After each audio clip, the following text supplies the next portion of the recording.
Since Mill City began, a lot of things have changed, but one thing has been the same from the beginning, and that is that we have always asked two questions as a church. What is God doing, and how are we going to respond? That has been what has guided us from the beginning all the way till now, and that's what's going to continue to guide us as we go into the future.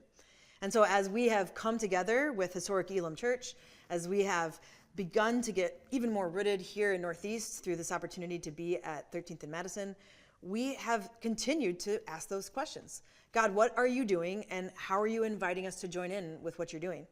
And so over the last few months, over a year now actually, we have been asking people, what do you think God is telling us at our church? How are you inviting us to join in what you're doing here in Northeast Minneapolis as a community in the places where all of us live and work and play and learn? God, how are you inviting us to join in? And as we've been doing that listening as a community to our covenant members, sometimes there was conversations that were being had by some of our leaders with some of you. Maybe you didn't even realize they were asking you, what is it that God is inviting us into?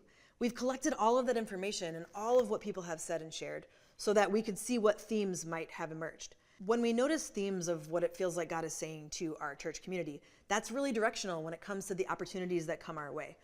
Mill City actually receives a lot of invites for opportunities and partnerships, and most of them are kind of clear, like that's not really what God's been calling us to because we haven't heard God speaking those things to our community. So we actually say no to a lot of the people that reach out.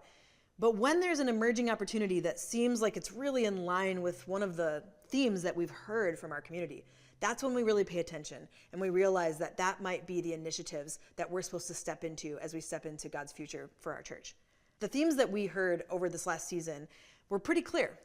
Here's what they were. Evangelism, our church is growing, but primarily by folks who are already Jesus followers. How might we reach those who don't know Jesus? Investment in kids, youth, and young adults. How might we love the young people in our church, but also in our surrounding community? Another theme was depth, a focus on growing deeper as the most important aspect of growth. Staying centered on Jesus and living the way of Jesus, continuing to be an equipping church that sends us out into our communities. Greater impact, specifically in Northeast. People sense that there is a greater impact we can make due to the greater size of our church.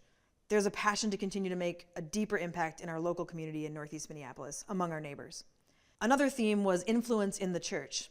There's a desire to see our church share what we have learned with the wider church. Continued connection and support offered to other churches to be an encouragement, not competition.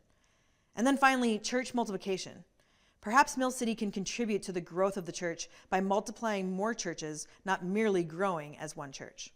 So with those clear themes, it became more and more obvious which opportunities we should step towards as a community. And so that's what the initiatives for Here for Good are all about. As we move forward, we're going to continue to ask those same questions. What is God doing, and how can we join in? That way we can be ready to listen and respond as the Holy Spirit leads us into the future.